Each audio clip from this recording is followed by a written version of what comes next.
Good morning or good afternoon, everybody. We're going to give everybody a couple more minutes to join and we will start precisely at 1:02. Okay, we're going to go ahead and get started. For today's briefing, we have Paid Leave Oregon Director Karen Madden-Hummelbaugh, who is joined by State Employment Economist Gail Krumenauer. A couple of quick reminders. This call is being recorded and we will post the recording online and send out the link after the briefing. We'll take questions after opening remarks from Gail and Karen. And if you have any technical difficulties or are otherwise unable to ask your question, please send us an email at communications@employ.oregon.gov and we'll be happy to assist you. I will now turn it over to State Employment Economist Gail Krumenauer, who will make some brief remarks, followed by Paid Leave Oregon Director Karen Madden-Hummelbaugh. Please go ahead, Gail. Thanks, Rebecca. Thanks, everyone, for joining us today. This morning, the Employment Department released the jobs numbers and unemployment rate for Oregon in September. Oregon's labor market cooled a bit in September. Employers lost 600 jobs from non-farm payrolls. The private sector actually had a small gain of 500 jobs over the month and reached a new record high level of employment. And within the private sector, the largest job gains in September happened in professional and business services, which added 1,400 jobs.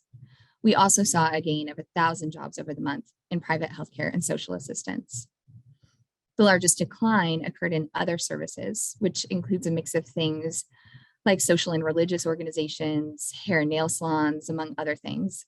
They lost 1,500 jobs in September. And government also lost jobs. It was down by 1,100 jobs in September. And nearly all of those losses occurred at the local government level. Local government, so public K-12 through higher education, and also city and county governments, they did add jobs in September, but just not quite as much as we'd expect this time of year. Oregon's unemployment rate edged up to 3.8% in September, and that was slightly above the US rate of 3.5%. Although there was a slight uptick in unemployment, Oregon's labor force is still near a record high and larger than it was before the pandemic recession.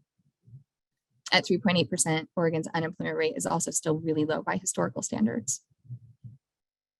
Last week, the Employment Department released information about summer job vacancies.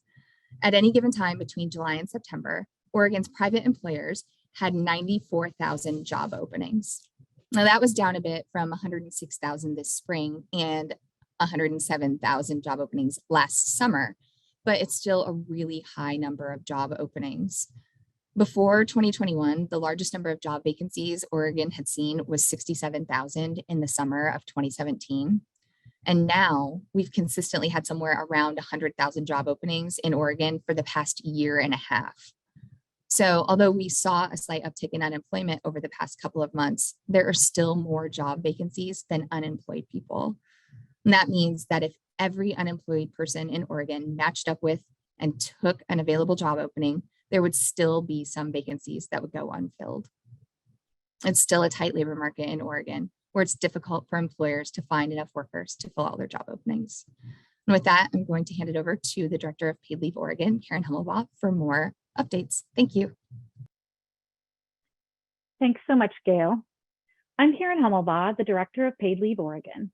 Paid Leave Oregon is a new program that impacts working people and employers throughout Oregon. It was passed by the legislature in 2019, and employers and employees will start contributing to this program beginning in January of 2023.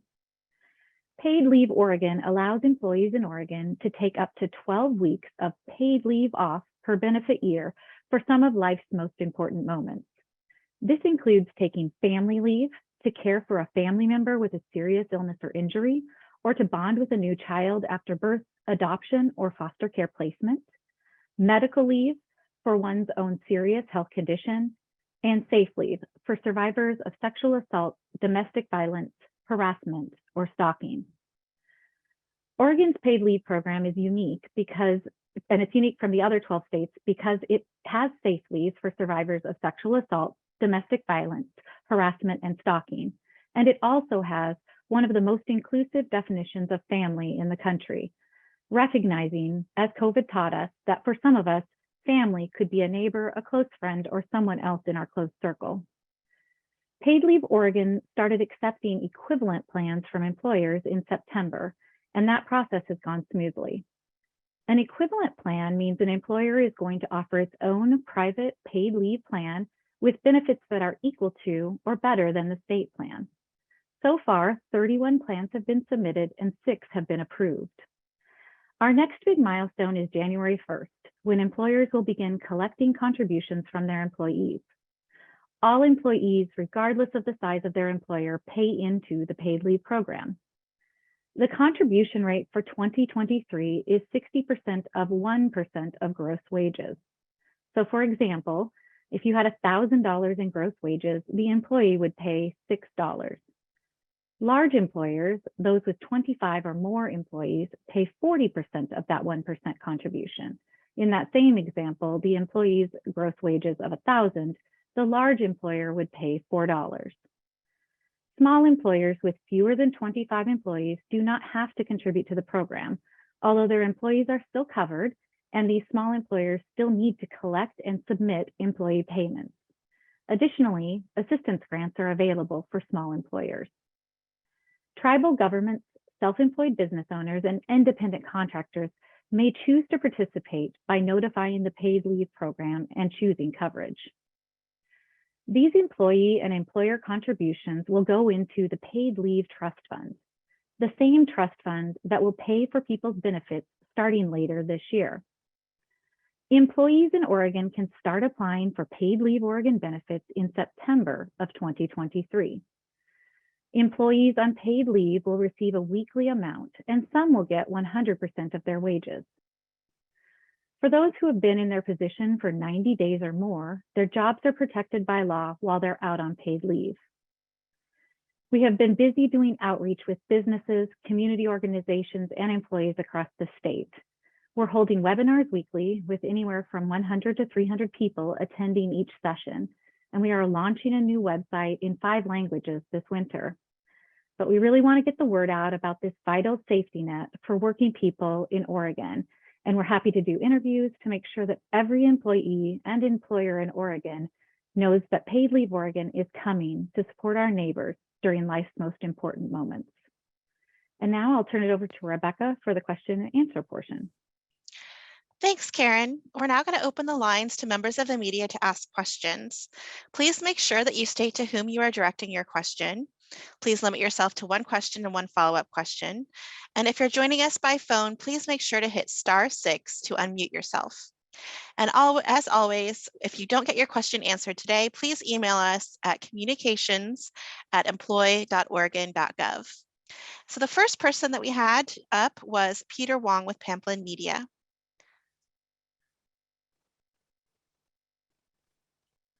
Okay, can you hear me now? Yes, much clearer this week. Hi. Yeah, I found out I didn't turn up the volume.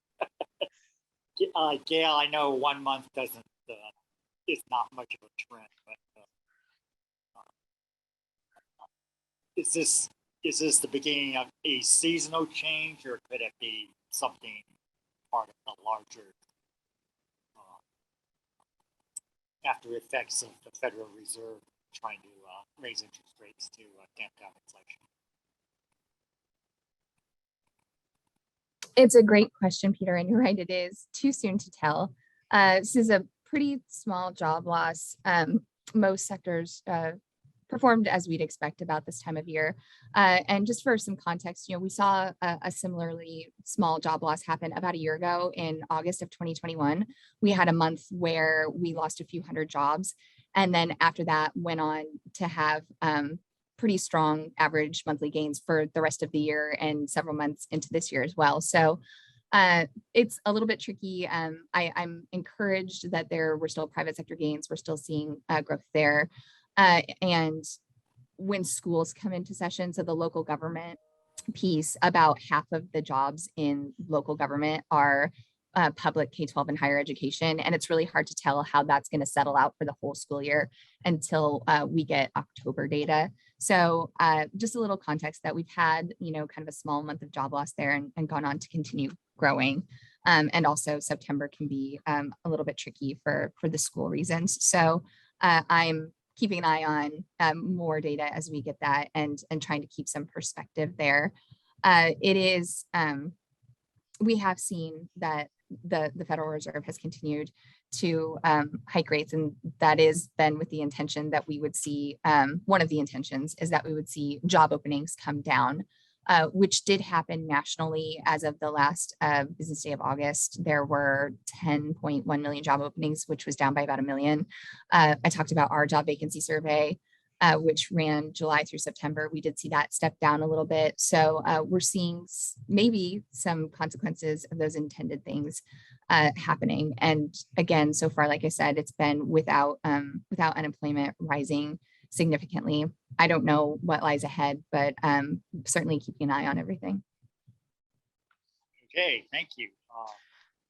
For Karen, briefly, how's the new computer modernization dovetailing with the work your team is doing on paid leave, since obviously that's how you're going to get the contributions coming in? Thank you for that question. It's actually when we launched in September with Francis Online, our equivalent plans were a part of that launch. As you all know, that went very smoothly, and we are ready for the contributions. That is part of that same portal. So when we go live, we'll be using that new modernized system, and everything seems to be in line for us to meet that deadline. And we have the experience now under our belts with equivalent plan being accepted. So. Okay, thank you. All right, so we have time for a few additional questions. So please raise your hand if you have something that you would like to ask Gail or Karen that's not already been addressed. So it looks like we have Rob Manning with OPB. Hi, thanks both of you for being available for this. I have a question for each of you. Gail, on the 1,100 job losses in government, can some of that be ascribed to COVID support money going away? That that's obviously not around forever, and is some of that happening already? That's a great question, Rob. I'm not certain about the timing of COVID-related funding in schools. I do know we saw really strong job gains in local government, both last summer and this summer. And we do think that some of that was attributed to schools running more summer programming, schools having more summer school or more enrichment programs that did have funding underneath them. But heading into the regular school year, anecdotally, only at this point, but we've heard it several times still, is that, we're seeing some schools where bus routes are getting consolidated because it's hard to find enough drivers, or where there's still, ads out there for instructional assistants and other staff. So I think that getting fully staffed up for the school year is still something that's been a challenge in districts as well. Okay, thank you. And for Karen, I wonder about those equivalent plan applications that you mentioned. There were 31 submitted and 6 approved. So were the other 25 rejected, and whatever the actual status of them is, what's the alternative for an employer who doesn't get their equivalent plan approved? Yeah, thanks for that question. The difference between the approved and not approved is that some are still in process. We were actually waiting for some of the insurers needed to be approved to provide paid leave in the state. And so we needed that to happen in order to process applications. And so we're working on those applications currently. And the alternative for an employer, besides if an equivalent plan is rejected, does not work for some reason, is that they would be participating in the state trust in the Paid Leave Oregon program. Okay. All right. Do you know how quickly those 25 will be processed at this point? We look at a 30-day window to process them, so it sort of just depends. They all came in at different times. Not all of them were submitted on September 6th, of course, and so it depends on when they were submitted, but within 30 days of their submission and completion of their application. Okay, thank you. Okay, that looks like we have all of our questions. I don't see any other hands raised. So as a reminder, this call was recorded and we will send out a link to the reporters who RSVP'd for this event. We will also post it on our media page at unemployment.oregon.gov. Thank you for participating today and for everything that you all do to keep Oregonians informed about the important work that we do. Thank you so much. Thanks, everybody.